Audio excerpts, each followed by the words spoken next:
नमस्कार, आप देख रहे हैं आज महाराष्ट्र में हूं आपके साथ तुषार कौशिक।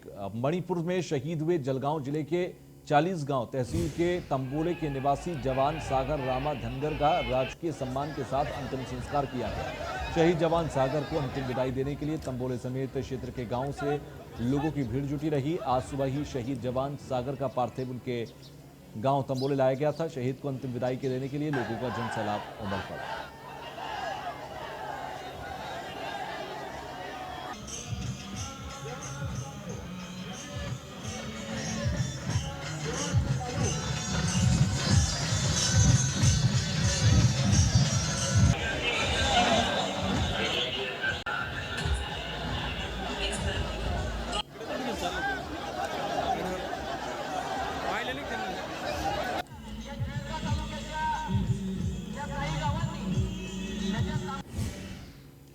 भंडारा जिले के सरकारी अस्पताल की आग में 10 बच्चों और 10 नवजात शिशुओं की मौत के मामले में अभी ठंडा ही नहीं हुआ था कि यवतमाल के पोलियो टीकाकरण अभियान के दौरान 12 बच्चों को सैनिटाइजर पीने की लापरवाही भरा मामला प्रकाश में आया।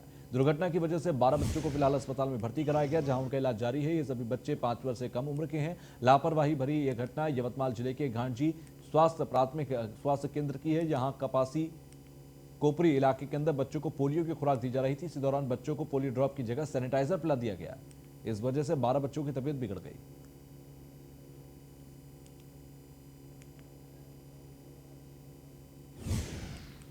तो वहीं पालघर के किराट गांव के अंदर शादी समारोह में खाना खाने के बाद 11 बच्चों की तबीयत बिगड़ गई। सभी बच्चों को कासा उप जिला अस्पताल में भर्ती कराया गया। डॉक्टर्स ने बताया कि सभी बच्चों की हालत स्थिर है।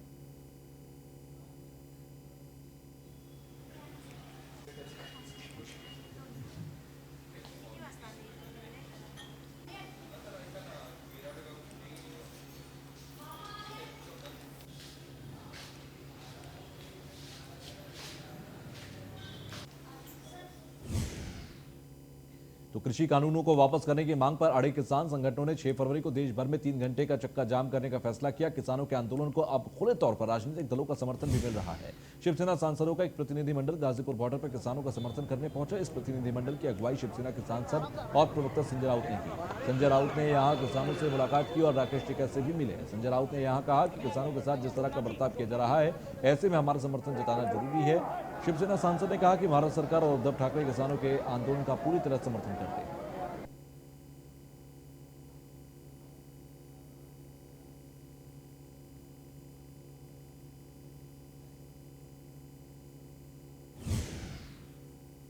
महाराष्ट्र के रायगढ़ जिले के अंदर गुस्साए शिव सैनिकों ने पुरातत्व विभाग की टिकट खिड़की को उखाड़कर खाई में फेंक दिया। दरअसल ऐतिहासिक रायगढ़ जिले का किले का दौरा करने के लिए अभी तक पुरातत्व विभाग पर्यटकों से 10 रुपए का टिकट शुल्क वसूलता था। पिछले 3 महीनों में ये शुल्क बढ़कर 25 रुपए हो गया है। 25 रुपए लेने के बाद भी पुरातत्व विभाग की ओर से पर्यटकों को कोई सुविधा नहीं दी जाती। इसके चलते स्थानीय शिवसेना विधायक भरत गोगावले के नेतृत्व में गुस्साए शिव सैनिकों ने किले के चिट पर टिकट घर को तोड़ फोड़ कर उसे खाई में उसके हिस्सों को फेंक दिया।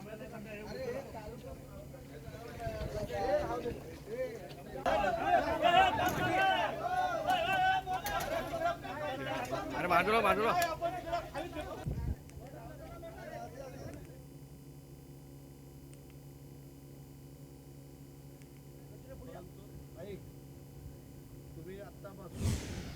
तो वहीं हिंगोली पुलिस ने अंतर्राज्यीय मोबाइल चोर को गिरफ्तार किया। हिंगोली जिले के कुरुंदा पुलिस थाना इलाके के अंदर भिंडे गांव से चोर को गिरफ्तार किया गया। पुलिस ने चोर के पास से 31 मोबाइल भी जब्त किए हैं, जिसकी कीमत करीब 3,50,000 रुपए बताई जा रही है।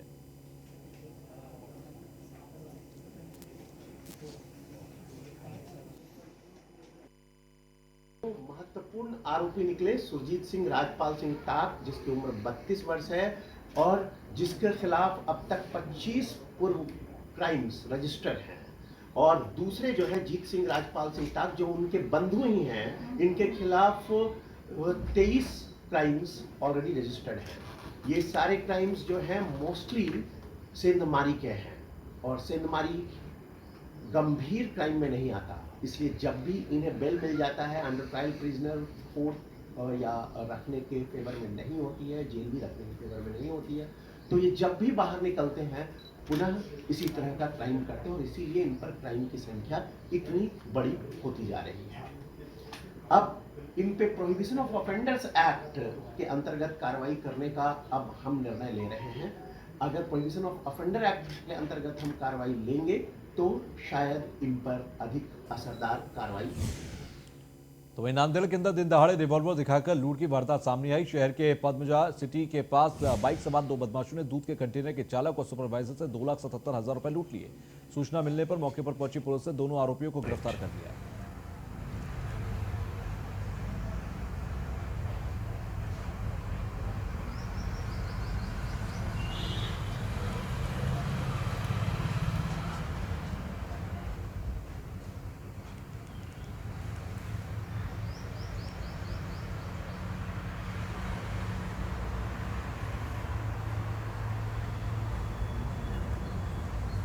तेज है ना, तेज वाली गाड़ी चला। वहीं मुंबई की लाइफलाइन कही जाने वाली लोकल ट्रेन 10 महीने बाद आम जनता के लिए खुली है। 1 फरवरी से शुरू हुई इस लोकल ट्रेन के बाद स्टेशनों पर खोई हुई रौनक वापस लौटती नजर आ रही है। काफी दिनों से आम जनता को लोकल ट्रेन में यात्रा की अनुमति का इंतजार था, जो अब पूरा हो गया।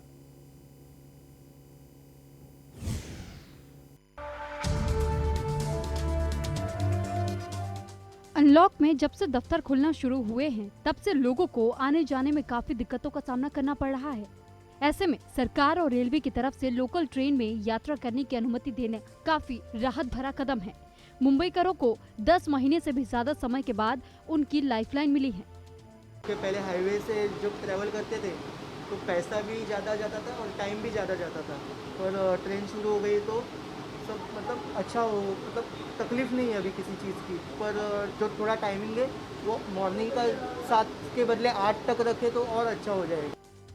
जो लोग कोरोना के नियमों का पालन नहीं करेंगे, उन पर मुंबई महापालिका की ओर से कार्रवाई की जाएगी। प्लेटफॉर्म पर भीड़ बढ़ने के बाद स्टेशन के एंट्री गेट बंद कर दिए जाएंगे और जितने जल्दी हो सके बाकी सारे भी जो चीज़ें उन्होंने जो अभी तक स्टार्ट करने का कोशिश किया है वो जल्दी से स्टार्ट हो जाए, जिससे सारी जनता को उसका मान मिले। इसके अलावा रेलवे स्टेशन पर भीड़ पर काबू पाने के लिए अभी सभी उपायों का नियोजन किया गया है। यात्रियों को टिकट खरीदने के कोई परेशानी ना हो, इसके लिए अधिकतर टिकट खिड़कियां भी खोली जाएंगी। कुछ नियम और शर्तों के साथ रेलवे ने दी है यात्रा की अनुमति। सफर करने वाले यात्रियों के लिए मास्क आवश्यक। बिना मास्क पहने यात्रियों पर पुलिस महापालिका करेगी कार्रवाई। यात्रियों को सोशल डिस्टेंसिंग का करना होगा पालन।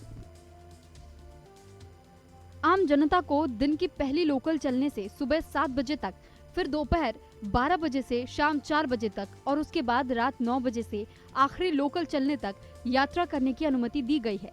हालांकि सुबह 7 से दोपहर 12 बजे और शाम 4 से रात 9 बजे इस वक्त सिर्फ इमरजेंसी सेवाओं से संबंधित लोग ही ट्रेन से सफर कर सकते हैं। न्यूज़ 1 इंडिया के लिए थाने से अजय कल्याणी की रिपोर्ट।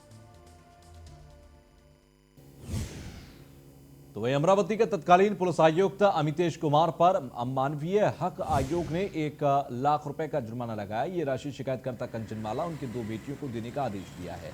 1 लाख रुपए का चेक गावड़े परिवार को दिया गया। कुलदीप गावड़े को पुलिस ने एक मामले में गिरफ्तार किया था। उनकी पत्नी कंचनमाला गावड़े और 2 बेटियों को पूछताछ के लिए तत्कालीन पुलिस आयुक्त अमितेश कुमार के कहने पर रात के वक्त पुलिस स्टेशन में बुलाया गया था।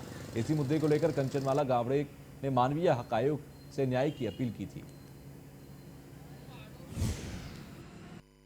महाराष्ट्र मानवाधिकार आयोग के आदेश से मुझे कल अमरावती शहर पुलिस ने 1 लाख रुपए नुकसान भरपाई का चेक सौंपा है। मुझे और मेरे बेटियों को केस के जांच के दौरान तकलीफें दी गई थी।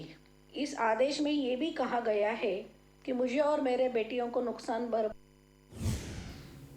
वहीं भंडारा जिला अस्पताल अग्निकांड में 10 शिशुओं की दर्दनाक मौत हो गई थी। इसमें 7 कर्मचारियों पर जांच के बाद कार्रवाई की गई थी, लेकिन इस घटना के बाद भी फायर सेफ्टी सिस्टम में कुछ भी बदलाव नहीं किया गया।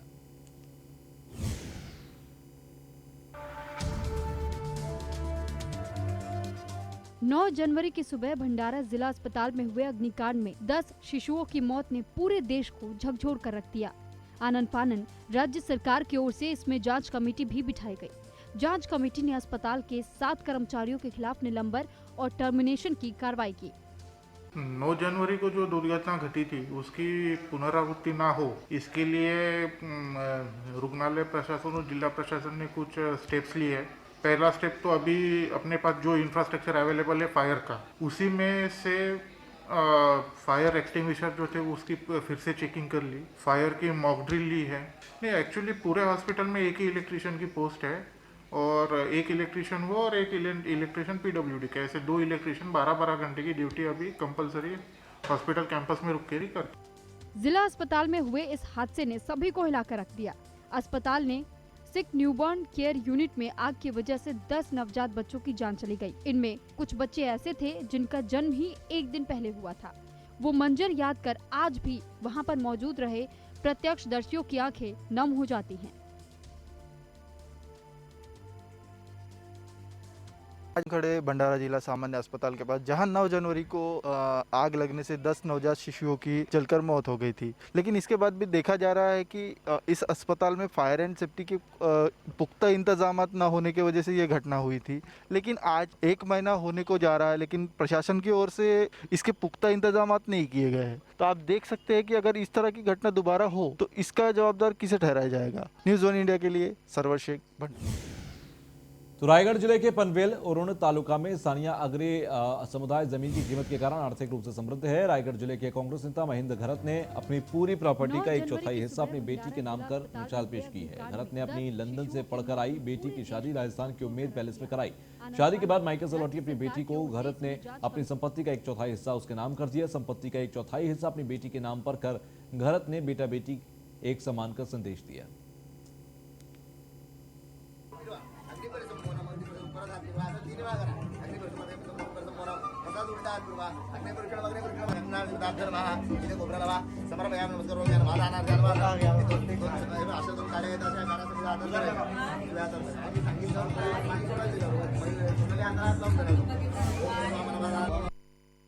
लड़का एक ही लड़का है, 27 फरवरी को शादी है। शादी से पहले मैं बोला यार तुम्हारा शादी है लेकिन बहन को कुछ देना है तो आज देना है। तो बोला ठीक है, जो आप डिसीजन ले रहे हैं मैं आपके साथ हूँ। और हम लोग तीनों फैमिली मेंबर बैठ के डिसाइड किया और उसको गिफ्ट डीड जो हमारा पूरा प्रॉपर्टी है उसमें 25% उसको। तो औरंगाबाद के पोद्दार इंटरनेशनल स्कूल में छात्रों के परिजनों ने प्रदर्शन किया। परिजन कोरोना महामारी के चलते आर्थिक स्थिति बिगड़ने की वजह से फीस में कटौती की मांग कर रहे हैं। इस दौरान परिजनों ने स्कूल के मैनेजमेंट से मिलने का प्रयास किया, लेकिन मैनेजमेंट ने मिलने की इजाजत नहीं दी। इसके बाद गुस्साए छात्रों के परिजनों ने स्कूल के सामने ही धरना शुरू कर दिया।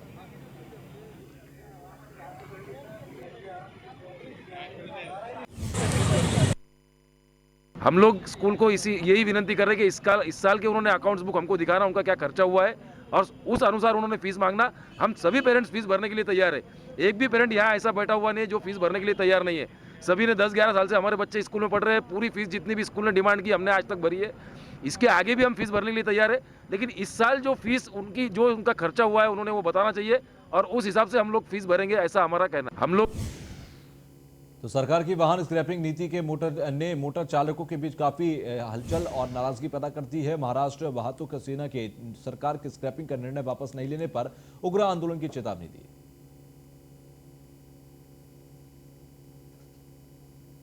जो उम्र हो गई है और उनका जो 15, 20, 25 साल से है, जूनिया गाड़ियाँ जो चालू है वो तोड़ने का जो आप लोग बता रहे हैं, आप आपके जगह पे बैठ के बोल सकते हैं, लेकिन जो काम करने वाले हैं उनके जो उम्र हो गई है और उनका जो उनके पास वही साधन है कमाई का और घर चलाने का, वो जो लोगों ने जूने जो गाड़ा है 15 साल के, उन्होंने उसके लिए बहुत सारा खर्चा किया है, लोगों से कर्जे लिया है, वो कर्जे नहीं फेड सकते और वो कर्जे नहीं फेडने की वजह से अभी ये जो गाड़ा स्क्रैप करेंगे तो ये खाएंगे क्या। जैसे शेतकरी आत्महत्या कर रहे हैं ऐसे हमारे गाड़ी वाले भी आत्महत्या करने की पाली आएंगे। अभी जो लोगों ने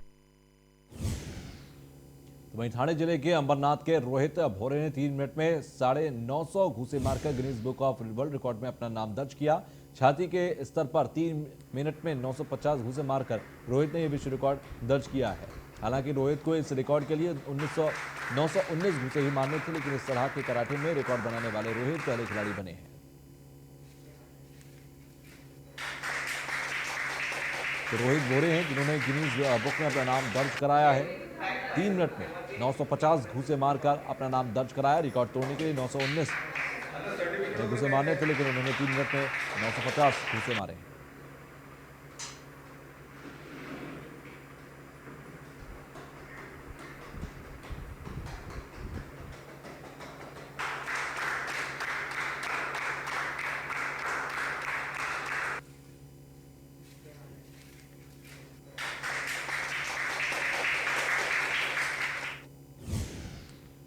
तो प्रतिभा किसी भी क्षेत्र से आगे आ सकती है। महाराष्ट्र के सबसे पिछड़े गढ़चिरौली जिले के एक छोटे से गांव के रोहित मड़ावी ने अपनी कला की बदौलत राष्ट्रीय स्तर पर आयोजित चित्रकला स्पर्धा में पहला स्थान हासिल किया।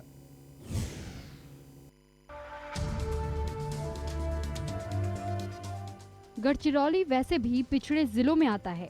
जिले की कुल आबादी में करीब 60% आदिवासी हैं। एटापल्ली तहसील के कसनसुर गांव के बीए डिग्री के दूसरे साल में पढ़ने वाले रोहित ने इतिहास रच दिया है।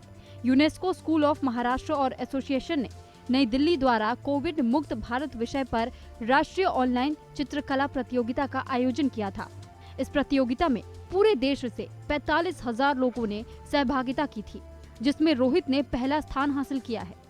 इसमें 26 जनवरी 2021 को मुझे गढ़चिरौली से डोंगरहर सर ने कॉल किया यूनेस्को क्लब की ओर से, और उन्होंने बताया कि मेरा पूरे भारत देश में प्रथम क्रमांक आया है। तो उसे सुनकर मुझे बहुत खुशी हुई। मुझे गर्व है कि मैं गढ़चिरौली जिले के अति दुर्गम भाग में रहने वाला नागरिक। 5 नवंबर 2020 से 30 दिसंबर 2020 तक ये ऑनलाइन प्रतियोगिता चली थी। लॉकडाउन के चलते कॉलेज बंद होने के कारण रोहित अपने घर पर ही बैठकर पेंटिंग बनाता था। इसी दौरान उसे इस प्रतियोगिता के बारे में पता चला। रोहित का गांव कसनसुर नक्सल प्रभावित और अति संवेदनशील है। बचपन से ही वो कभी मूर्तियाँ ये वो बनाता था और कला क्षेत्र में उसकी बहुत ही रुचि है और पेंटिंग छोटे मोटे बनाकर हर स्पर्धा में वो विजयी होता था। लेकिन वो इतने हालांकि के परिस्थितियों में भी, जहाँ पे लाइट बरोबर नहीं रहती, जहाँ इंटरनेट सुविधा नहीं है, टेलीफोन की सुविधा नहीं है, ऐसे समय हम लोगों को आश्चर्य हुआ कि इतना बड़ा कारनामा किया। आप लोगों के माध्यम से उसको ऐसा प्रोत्साहन मिले कि आगे जाकर वो देश का नहीं दुनिया का नाम रोशन। इस घर की हालत में उसको पीछे खींच लिया है, फिर भी उन्होंने अपनी प्रयास छोड़ा नहीं, आगे वो निकलते रहा। कुछ शासन या एनजीओ ने उसको आगे कुछ पढ़ने के लिए प्रोत्साहन करती है तो बहुत अच्छा होगा। रोहित के माता पिता खेती करते हैं। 250 आबादी वाले कसनसुर में अभिनेता और अलग अलग क्षेत्र के लोग जाकर रोहित को सम्मान कर रहे हैं, लेकिन अभी तक किसी ने रोहित की आर्थिक सहायता नहीं की है। गांव में मोबाइल रेंज की दिक्कत के कारण रोहित फिलहाल कुछ दिनों के लिए गढ़चिरौली में शिफ्ट हुआ है, इसी उम्मीद पर कि कोई उसे आर्थिक मदद करे जिससे वो अपनी कलाकारी को और भी आगे बढ़ा सके। न्यूज़ 1 इंडिया के लिए गढ़चिरौली से गणेश शिगांडे की रिपोर्ट। तो नांदेड़ के उमरखेड़ तहसील के नायब तहसीलदार और तलाठी पर रेत माफिया की ओर से किए गए हमले के विरोध में राजस्व विभाग के कर्मचारियों ने प्रदर्शन किया। कर्मचारियों का कहना है कि मामले में पुलिस की ओर से अब तक किसी को भी गिरफ्तार नहीं किया गया। आपको बता दें कि 23 जनवरी को उमरखेड़ के नायब तहसीलदार वैभव पवार और तलाठी गजानन सुरासे पर रेत माफिया ने चाकू से हमला किया था। हमले में नायब तहसीलदार गंभीर रूप से घायल हो गए थे।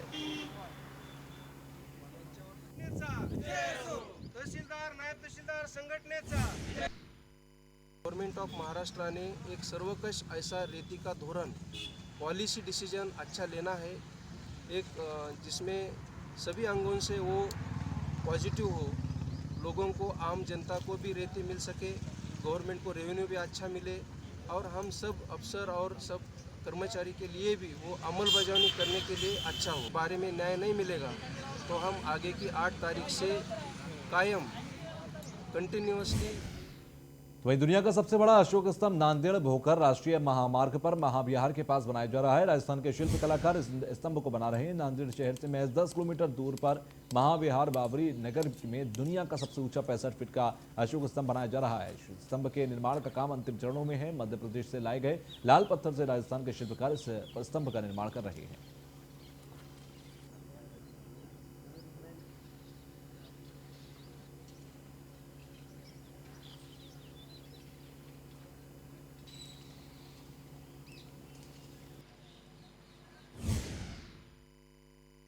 इस अशोक स्तंभ के मीनार की ऊंची 32 फीट है और उसके ऊपर 33 फीट का मंच है। इस मीनार पर 6 फीट का एक शिल्प यहाँ पर बनवाया गया है, जिस पर हाथी, घोड़ा, बैल और शेर की मूर्तियाँ स्थापित। तो वहीं महाराष्ट्र के मराठवाड़ा के हिंगोली जिले की कारवाड़ी ग्राम पंचायत के विकास की बागडोर पति पत्नी के हाथों में है। हिंगोली शहर के कारवाड़ी ग्राम पंचायत में पत्नी सरपंच और पति ग्राम सेवक हैं। पति शिवाजी खरात ग्राम सेवक हैं और वहीं उनकी पत्नी प्रियंका सरपंच पद पर निर्विरोध चुनी गई हैं।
तो महाराष्ट्र के शिरडी में मीडिया संगठन और श्री साईं बाबा संस्थान के अधिकारियों के बीच विवाद हुआ था।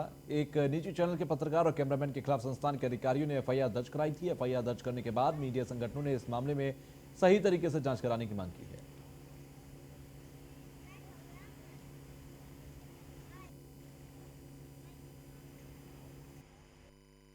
मुख्य कार्यकारी अधिकारी जो है डेपुटी यहाँ के रविंद्र ठाकरे, इन्होंने जो यह केस फाइल किया है, अब उसके चलते जो कुछ कायदेशीर जो बाजू होगी उस तरह से हम आप आगे का कदम उठाएंगे। लेकिन इस तरह से अगर मीडिया का अगर किसी भी काम के लिए उन्हें रोका जाए और इस तरह दबाव बनाना अगर नीति बन गई तो आगे चलकर मीडिया के लिए ये काफ़ी खतरनाक। अपने मीडिया के एक प्रतिनिधि जाके कुछ लोगों के बाइट ले रहे थे, तो ज़्यादा भीड़ होने की वजह से वहाँ पे डेप्यूटी सीओ मंदिर प्रशासन के वहाँ पे पहुँचने के बाद उन्होंने बोला कि you should be close it, क्योंकि सोशल डिस्टेंसिंग का ऐसे वायलेशन हो रहा है, तो आप ऐसा मत कीजिए कि आप बाहर जाके उसके बाइट लेना, यहाँ पे पब्लिक ज़्यादा भीड़ हो रही है। इसके बाद वो दोनों के बीच में कुछ अनबन हुई। उस समय लोगों ने बोला कि हम नहीं सुनते, that's why reporting to deputy CO to police that कि ये ऑब्स्ट्रैक्ट टू गवर्नमेंट जो ड्यूटी थी उसमें ऑब्स्ट्रैक्ट। तो फिलहाल के लिए बस इतना ही। आगे भी खबरों का सिलसिला जारी रहेगा। देखते रहिए न्यूज़ 1 इंडिया। नमस्कार।